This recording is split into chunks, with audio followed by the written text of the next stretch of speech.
Workers says it wants the Energy Minister Jeff Hadebe to step down.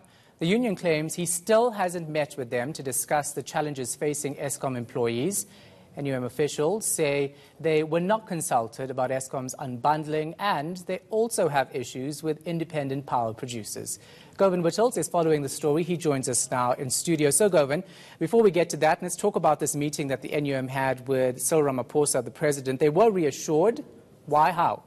Yeah, they were essentially reassured about people's jobs at eskom and what's going to happen to the entity once this unbundling plan kicks in. And President Cyril Ramaphosa, the Energy Minister Hadebe, Jeff Hadebe, and the Public Enterprises Minister Pravin Gordhan sat down with the entire leadership of the NUM. They made two promises. The first one is that there won't be any job losses at eskom even after the elections as a result of the unbundling. The second promise is that after eskom is unbundled into three separate entities, it would still remain 100% state-controlled. And these are the two promises which the NUM says has renewed their hope in the government. Remember, just a few weeks ago, the General Secretary of the NUM, David Sipunzi, was saying that they may need to call a special Congress to consider their support of the ANC because of the eskom saga. After this meeting, we see them changing their tune, mentioning their 2 million rand budget to campaign for the ANC, and it seemingly seems as if they've been convinced by President Cyril Ramaphosa about the future of eskom.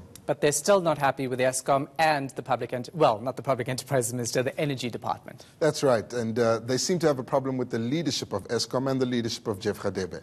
With eskom, they think that Jabu Mabuza, the chairperson of the board, and CEO Pakamani Hadebe should go, in no uncertain terms, saying they don't know anything about energy. In fact, the Deputy General Secretary is saying they know zero, but more specifically saying he's not happy with the manner in which they've managed the load-shedding crisis, in how they're keeping senior management in their positions. NUM believes that the senior management is over-bloated, and how they're treating the workers on the ground. Of course, NUM has threatened to strike in that area. But with regards to Jeff Hadebe, they say that this is one of the ministers in the Energy Department that's really not respected the union. And the only time they've ever met with Jeff Hadebe has been when Cyril Ramaphosa, the president, is in the room. They've never met with him otherwise. And they want him to explain how eskom will continue using the IPPs or bring the IPPs on board without incurring any losses. They were scathing in their criticism of Jeff Hadebe. Let's have a look. Since he was a meeting, he has got a problem to have a meeting with us. He's allergic to have a meeting with NUM. So he's the one minister that we have seen that is too sick to have a meeting with NUM. But because he's the minister of this country, he either has to make a choice.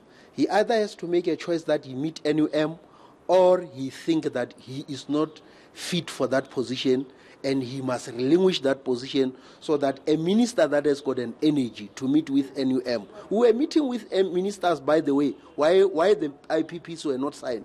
We were meeting with the ministers. That is the reason why they were not signing. Because he's a minister that has got an energy to sign, but a minister that doesn't have an energy to meet with us.